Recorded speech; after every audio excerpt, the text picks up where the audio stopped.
think and break me.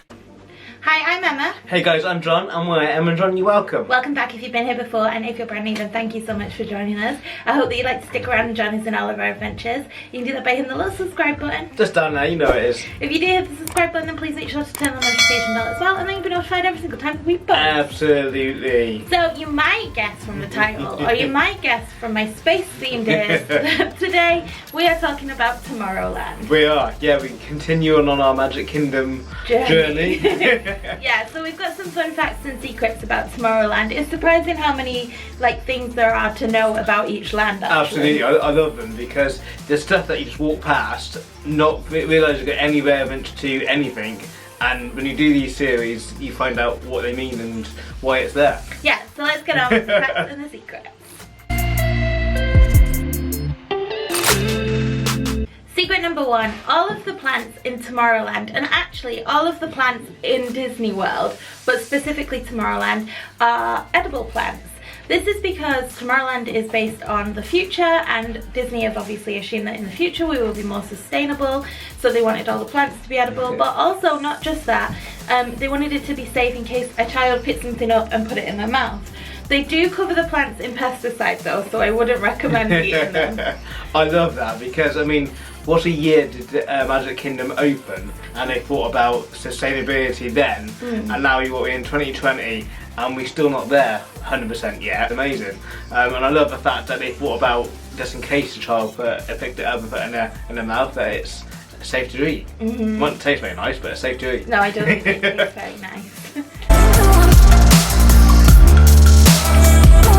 Fact number two, the spaceship on top of the cool scanner misting station is a prop from a movie from 1986. Yeah, it's from a movie called The Flight of the Navigator. We haven't seen it. No. It's a little bit before my time. It's actually your birthday. The year I was born, yeah. Yeah, so that's really cool. They've painted it. It doesn't look anything like the spaceship in the movie, but it's cool to know that it's there and that they're reusing things. I know. Like that. I mean, I wonder why they decided to use that prop there, and I think it's an unusual shape, and I think that it's all futuristic. So. Was it a Disney movie? Do we know? I'm not sure.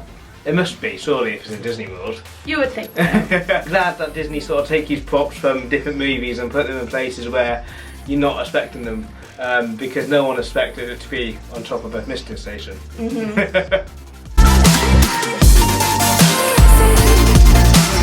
Fact number three, Sunny Eclipse has got to be one of the longest performing artists, I guess, in the entire world. He started his performance in 1995. He does 27-minute sets, and each one of his sets has got 8 original songs. I don't know any other performer that has been going that long consistently. Absolutely not. No, I love that, but I can't remember seeing it. We've never eaten there. I think we've popped in when it was like thundering and lightning. Okay. But we didn't get food there, so we've never seen Sunny Eclipse perform other than on YouTube. Well, perhaps we should next time. Yeah. Secret number 4. There's a secret phone underneath the people mover. It's pretty special because you can pick up a phone, dial the numbers, and you can listen in to people's conversations. Yeah, all of the conversations are kind of like Tomorrowland themed, so like spacey or futuristic. Yeah, it's really, really cool. Yeah, it's cool. I love the fact because everyone loves to maybe does an earwig a bit, and you know that's exactly what you're doing. And I love the fact that these little, details that Disney think. I don't think I would ever think to pick my phone up if I seen one. I think, well, can I do that? Am I allowed to pick that phone up? Yeah. But I love the fact that people do, and listening to these conversations, because what is Tomorrowland sort of conversation theme? We'll have to have a listen like next NASA time. and space and I don't know, science and maybe go with stuff like that, isn't it? It's gotta be. Oh, I'd love to. We need to do that. Secret number 5 is an interesting one because it's something that's completely different. So from Tomorrowland you can see the contemporary resort. You can't see any other resort from any other part of the Magic Kingdom, but Imagineers left it like that and they didn't block the view because the contemporary resort is built in such a futuristic way, so the building is really futuristic looking. Absolutely. That they thought it fit in quite nicely, so they decided to leave it. Absolutely, and it really does, because if you go back and have a look at our contemporary Facts and Secret video, it's really interesting to how they built that, and like Emma said, it was a really before its time sort of build. So yeah, I love the fact that Imagineers sort of went, you know what, this is a modern way to do it, and this is what we want to do in Tomorrowland. We let people see it. Yeah, I don't particularly like how the contemporary looks. I think it kind of looks like a boat, and I think on the inside it looks a little bit businessy. It does. Kind of, but that is kind of futuristic-y as well, isn't I think it's more to do with the way they build it, because it was built off-site and then craned into place. Yeah. Like a honeycomb sort of build. I say if you want to hear more about that, then go onto that Facts and Secret video, because it's really interesting. And I love the fact that Disney sort of went, you know, this is all modern and we're trying to do that on Tomorrowland. You can see it's eye of sight, so it's a conversation starter.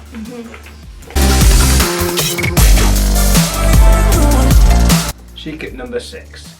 So Space Mountain didn't steal their show from the castle.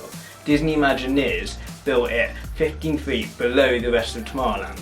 Yeah, so Space Mountain is already quite big. It is big. Like, you see it on the way in, and you can see it like walking in from the contemporary and on the monorail. So it's already pretty big. But imagine that 15 feet bigger. Like, that's not a foot, I don't know what my gesturing was. But it would be super tall, and I think that's the point. Yeah, and I love the fact that, like we just said in the last Facts and Secret, that everything you can see is for a reason, and it wouldn't make sense to see a castle, or it would take something away from the castle if you could see it from Tomorrowland. So I love the fact that Disney Imagineers think of that, and they think of all aspects of what you can see, what you can smell, what you can taste. It's everything sort of in the mix to making your experience of that particular land, that particular park, the best it should be at that particular time. Yeah, it also makes sense because when you go into Space Mountain, it doesn't feel like it's going to be that big of a ride. No. And then you get on and there's, you know, it's really big, like tall, and you do a lot of dipping and stuff.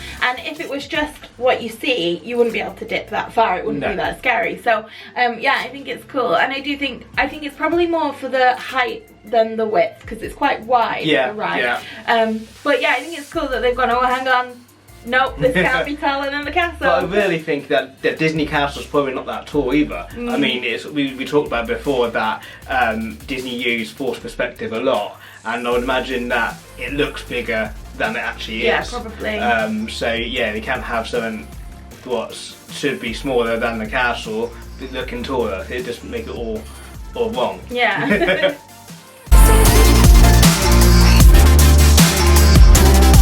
Fact number 7, you can find a Kugel ball in Tomorrowland. So this is a perfectly sphere granite ball. It weighs 6 tons, but because of its perfect shape and a thin layer of water and then another sphere shape holding it in, anyone can move it. Children, adults, me, and I'm weak. You can spin it around, and the reason for that is because of that tiny layer of water. Yeah, I love it. It's amazing because you've got a NASA as well, haven't they? Yeah, it's really cool. It is cool because they say, oh, I moved a 6-ton sort of sphere. It is amazing. Yeah. You know, it's something to brag about. Do you even lift? Yeah. No, I love the fact that, you know, Disney thinks about everyone, and even like a toddler could do it. What's amazing. And if you tell a toddler, oh, you moved a 6-ton sort of object, they'll love that. It just feels like magic, doesn't it? Because there's no way you should be able to move it, and obviously it's physics. Yeah. That's why you can. But there's no way you should be able to. I couldn't physically move a 6-ton ball if it was on the floor. No. But I can because of that tiny layer of water. Absolutely, and like I said, it is the science, you know, it's explained easily by physics and science, and it fits lovely in Tomorrowland because that's what that land's all about. And you know, and it's a conversation starter, and it teaches someone something as well, like children. You know, you have a conversation with their parents about it, and it's, you know, you maybe get a love for science later on in life. Fact number 8. So we mentioned characters at all the videos we do of these, and in Tomorrowland you can meet Buzz Lightyear and Stitch. Yeah, I think there are some other characters you can meet, but those are the ones that Disney advertised that you can meet. But we met Judy Hopps and Nick from Zootopia. Yeah, we did. That was on a party day, wasn't it? It was a party. I think you can also meet the Incredibles there. Yeah. So there will be other ones that kind of pop up, I guess. But the main ones that they advertise are Buzz Lightyear and Stitch. And we love both of those characters. We do, yeah. I mean, one of the best meets I think I've ever done is Stitch in Tomorrowland. It is the one that sticks out to me all the time. I love Stitch. It's one of my favourite characters. And it was an awesome meet. So definitely meet him if you get a chance. We met, my family went to Disneyland Paris years and years and years ago, and we met Buzz Lightyear, and it was when Charlie, my brother, was younger, and he was obsessed, and so we met him, and Buzz was amazing. He did like my brother still says he squeezed my shoulders so hard, but he couldn't have done. But it was a memorable well, he meet. Did. Maybe he did, and we're all like, shut up. No, I love it. I love meets and greets. I mentioned before, and some of the characters can have really fun and interaction with the guests. And I mean, that's what we loved about Stitch when we met him, because he was really fun with us, wasn't he? So yeah, definitely do him. Secret number 9, Tomorrowland is home to one of the oldest attractions at Walt Disney World. So the attraction that I'm talking about actually predates the Magic Kingdom. So it's the Carousel of Progress, and it was originally shown off in the New York World Fair in 1964. It then lived at Disneyland between 1967 and 1973 and moved to Walt Disney World in 1975. And the Carousel of Progress is one of the only rides at Walt Disney World that Walt Disney actually physically touched. I love that. I love that, and that ride can never ever go away because of that. I love the fact that Walt Disney actually had his hands on that ride. I love it. It's a really nice ride. It's a classic that can never ever go away. I do think they should maybe include more recent years if that's possible into it. So from where they left off to now would be really cool to include. I'm not sure if that will take away from it at all, but yeah, it's a really good ride to get out of the sun and have a nap on as well. Fact number 10, Space Mountain was the first ever roller coaster to be controlled by a computer. The computer system determines the weight in the vehicle and the speed. This must have been so scary for like the first people to ride it, because if it was the first ever one, you don't know how, I mean, they'd have done tests. Yeah. But you don't know like how that's gonna go. But now this is completely normal. It is normal, yeah. Every roller coaster is done this way now.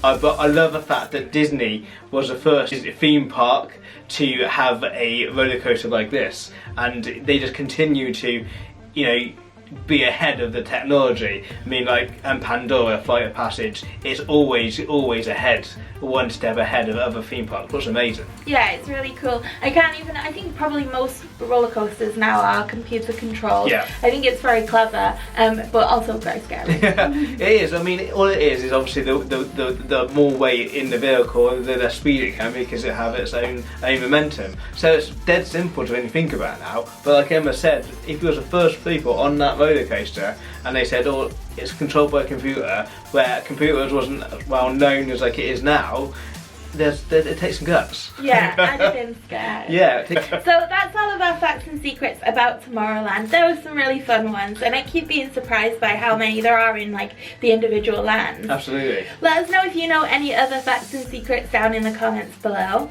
and we'll see you in our next video. Absolutely, I really enjoyed that. Thanks for watching, guys. See you next time. Bye. Bye.